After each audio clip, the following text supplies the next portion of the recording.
Business Law Pas FM bersama Dr. Ricardo Simanjuntak SH LLM. Mitra bisnis, hari ini kita kembali akan membahas tentang undang-undang kepailitan. Kalau kita lihat pada undang-undang kepailitan lama peninggalan Belanda, sebenarnya Indonesia itu udah punya undang-undang kepailitan sejak lama, sejak tahun 1906 malah, ya kan, peninggalan Belanda.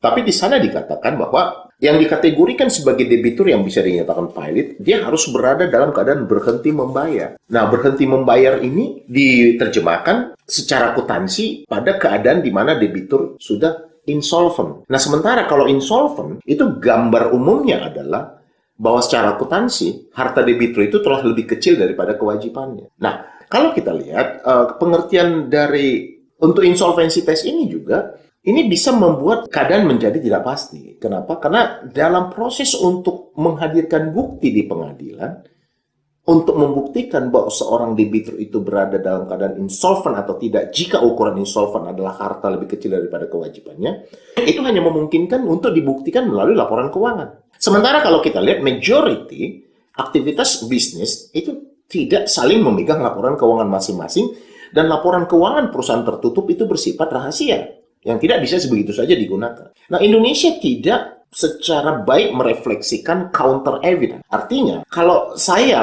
atau kalau si kreditur mengajukan permohonan pailit, lalu kemudian dia diwajibkan untuk membuktikan bahwa debitur tadi secara akuntansi sudah insolvent, ya kan? Dan dia tidak memiliki laporan keuangan debitur yang dimohonkan pailit, maka hukum atau hukum acara akan menjadi dasar bagi pengadilan untuk menolak permohonan tersebut. Nah, sebenarnya kalau kita bicara tentang counter evidence, ketika kreditur itu tidak mengajukan atau dapat mengajukan laporan keuangan debitur yang dimohonkannya pailit, majelis hakim bisa menanya kepada debitur apakah dia berada dalam keadaan solvent atau tidak solvent, dan kalau debitur menjawab, maka dia akan terikat untuk menghadirkan laporan keuangan. Tapi sifat pasif dari pengadilan Indonesia itu tidak melakukan hal yang demikian. Dia hanya meletakkan kepada kewajiban dari kreditur untuk membuktikan sebagai beban pembuktian 1163 ayat. Nah, keadaan seperti ini membuat memang insolvency test itu bukan menjadi satu cara untuk menentukan apakah pailit atau tidak pailit seorang debitur. Andai pun mungkin, katakanlah, si krediturnya mampu mendapatkan laporan keuangan. Katakanlah ketika mereka berbisnis itu, mereka saling memberikan laporan keuangan terkini, harus terkini, nggak bisa laporan keuangan 2 tahun yang lalu, kan, gitu kan? Harus terkini. Lalu dia bisa buktikan bahwa debitur telah hartanya berada lebih kecil dalam kewajibannya. Secara akuntansi, walaupun hartanya lebih kecil daripada utangnya, itu belum tentu dia dikategorikan secara teori langsung insolvent. Misalnya kalau debitur tadi punya current receivables, tagihan lancar gitu. Nah, kalau kita masuk pada definisi tagihan lancar ini, wah, ini menjadi perdebatan baru lagi. Sehingga kalau kita masuk kepada teori insolvensi, maka akan terjadi pergeseran dalam proses pembuktian di pengadilan.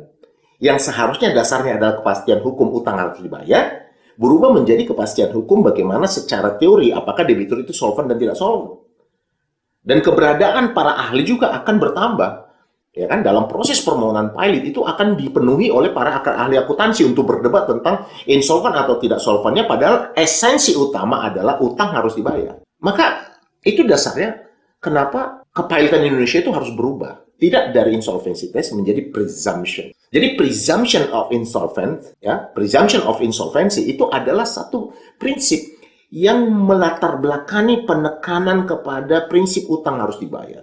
Artinya apa? Kalau utang debitur itu terbukti telah jatuh tempo dan dapat ditagih, maka dia harus melunasinya. Ya, kalau dia tidak melunasinya, maka dia akan dianggap insolvent, bukan dianggap pailit. Ya, kalau dia tidak melunasi, maka dia akan dianggap insolvent.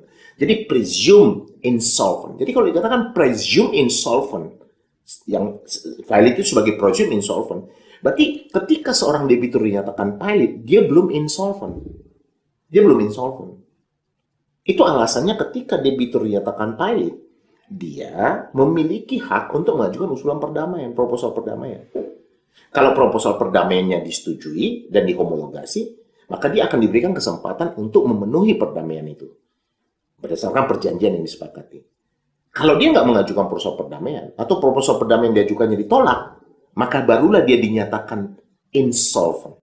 Demikian pembahasan kita hari ini. Saya, Ricardo Simanjuntak, untuk Business Law Pas FM.